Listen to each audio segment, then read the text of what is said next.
Masha ID વર્લ્ડમાં સૌનું સ્વાગત છે. તો આજે આપણે વાત કરવાના છીએ પ્રશસ્ત એપ વિશે. આ એક સરકારી એપ છે અને શાળાઓ માટે તો ખરેખર ખૂબ જ કામની છે. પણ એને વાપરવી કઈ રીતે, એમાં આચાર્ય અને શિક્ષકોનું શું કામ હોય છે, ચાલો આ બધી જ બાબતોને આપણે સ્ટેપ બાય સ્ટેપ સમજીએ. તો સૌથી પહેલું સવાલ, આ પ્રશસ્ત એપ છે શું? જો એકદમ સરળ શબ્દોમાં કહીએ તો આ NCERT દ્વારા તૈયાર કરાયેલી એક સરકારી મોબાઈલ એપ છે. એનો મુખ્ય હેતુ છે શાળાઓમાં દિવ્યાંગ વિદ્યાર્થીઓને ઓળખવા અને એમનું યોગ્ય રીતે મૂલ્યાંકન કરવું. અને હા, કારણ કે આ એક ઓફિશિયલ ટૂલ છે એટલે એનું મહત્વ પણ એટલું જ વધારે છે. ઓકે, તો આપણે આખી વાતને કેવી રીતે સમજશું? પહેલાં એપનો પરિચય, પછી એને શરૂ કેવી રીતે કરવી, ત્યાર પછી આચાર્ય અને શિક્ષકની શું ભૂમિકા છે એ જોઈશું, પછી રિપોર્ટિંગ અને પ્રોફાઇલ પર નજર નાખીશું અને છેલ્લે આખી ચર્ચાનો સાર શું છે એ સમજીશું. ચાલો ત્યારે શરૂ કરીએ. સૌથી પહેલું અને અગત્યનું સ્ટેપ, એપને ઇન્સ્ટોલ કરીને લોગિન કેવી રીતે કરવું. સારું, હવે અહીંયા એક સૌથી અગત્યની વાત, અને ખાસ નોંધી લેજો. એપ ડાઉનલોડ કરવા દોડીએ એ પહેલાં એક વસ્તુ ચેક કરવી પડશે. શું આપણું ડિજિલોકર એકાઉન્ટ છે અને શું એ આધાર કાર્ડ સાથે લિંક થયેલું છે? જો જવાબ ના હોય તો પહેલાં એ કામ કરવું પડશે, કારણ કે એના વગર એપમાં આગળ વધી જ નહીં શકાય. આ એકદમ ફરજિયાત છે. પ્રોસેસ બહુ સિમ્પલ છે. પ્લે સ્ટોર પર જઈને પ્રશાંત એપ સર્ચ કરો અને ખાતરી કરજો કે NCERT વાળી જ એપ ઇન્સ્ટોલ થાય. એપ ખોલીને ગેટ સ્ટાર્ટેડ પર ક્લિક કરો.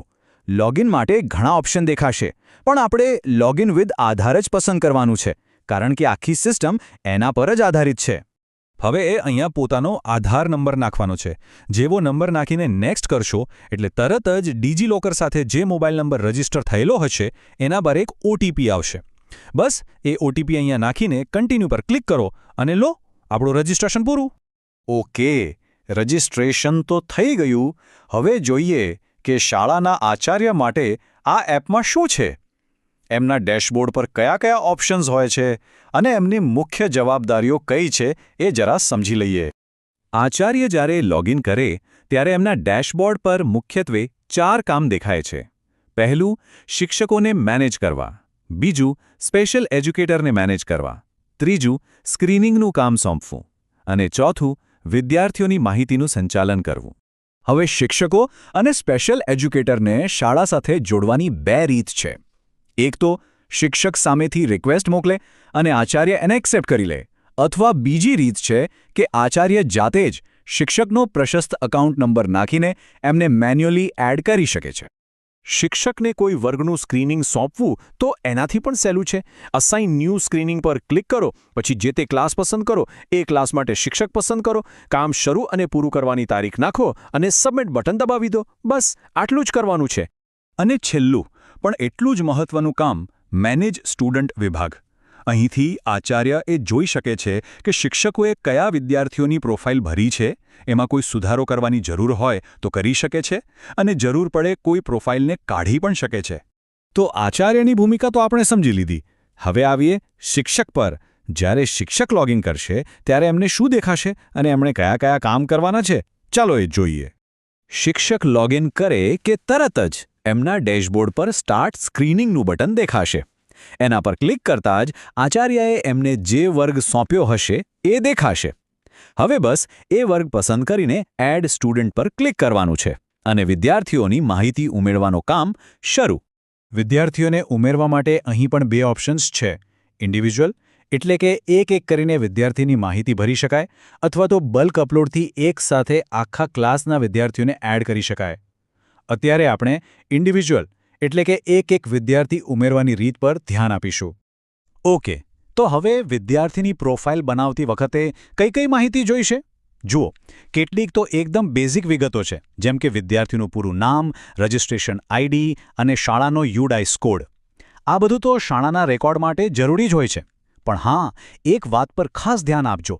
વાલીનો મોબાઈલ નંબર અહીં ફરજિયાત છે. એના વગર પ્રોફાઇલ સેવ નહીં થાય.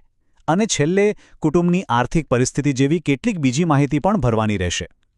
ચાલો, વિદ્યાર્થીની માહિતી તો ભરી દીધી, પણ હવે જે મુખ્ય કામ છે, એટલે કે સ્ક્રીનિંગ સર્વે, એમાં કેવા સવાલો પૂછવામાં આવે છે એ પણ જાણવું જરૂરી છે, રાઈટ? તો સ્ક્રીનિંગમાં મુખ્યત્વે 4 બાબતો પર ધ્યાન કેન્દ્રિત કરવામાં આવે છે. વિદ્યાર્થીને શીખવામાં કોઈ તકલીફ પડે છે, કોઈ શારીરિક પડકાર છે, એમના વર્તનમાં કંઈ ખાસ નોંધવા જેવું છે, કે પછી વાતચીત કરવામાં કોઈ મુશ્કેલી છે. શિક્ષકે બસ પોતાના અવલોકનના આધારે સાચા બોક્સ પર ટીક કરવાનું છે અને છેલ્લે સેવ એન્ડ સબમિટ કરી દેવાનું છે. અને હવે આપણે આખી પ્રક્રિયાના છેલ્લા તબક્કામાં છીએ, રિપોર્ટ્સ અને પ્રોફાઇલ મેનેજમેન્ટ. આટલું બધું કામ કર્યા પછી એનો રિપોર્ટ કેવી રીતે જોવો અને પોતાની પ્રોફાઇલમાં ફેરફાર કેવી રીતે કરવો, ચાલો જોઈએ. અહીંયા સિસ્ટમ બહુ જ સરસ છે. શિક્ષકો વ્યૂ માય સર્વેમાં જઈને પોતે જે તે વર્ગનું સ્ક્રીનિંગ કર્યું હોય એના પરિણામો જોઈ શકે છે, જ્યારે આચાર્ય પાસે આખી શાળાનો ભેગો રિપોર્ટ જોવાનો અને એને ડાઉનલોડ કરવાનો પણ પાવર હોય છે. અને હા, ભવિષ્યમાં કોઈ માહિતી બદલવી હોય તો બધા યુઝર્સ એડિટ પ્રોફાઇલમાં જઈને પોતાની વિગતો અપડેટ કરી જ શકે છે. ચાલો, તો આટલી બધી માહિતી પછી આખી વાતનો સાર શું નીકળ્યો એના પર એક ફટાફટ નજર કરી લઈએ. ટૂંકમાં, પ્રશસ્ત એપ એક એવું સાધન છે જે એવા વિદ્યાર્થીઓને ઓળખવામાં મદદ કરે છે જેમને કદાચ થોડી વધુ મદદની જરૂર હોય. આ એપ વહીવટી કામને સીધું જ વિદ્યાર્થીના કલ્યાણ સાથે જોડે છે અને એ જ એની સૌથી મોટી તાકાત છે. અને અંતમાં એક સવાલ જે આપણે સૌએ વિચારવો જોઈએ. આ પ્રકારની ટેકનોલોજી ખરેખર દરેક વિદ્યાર્થીને સફળ થવા માટે એક સમાન તક મળે એ સુનિશ્ચિત કરવામાં કેવી રીતે મદદ કરી શકે છે?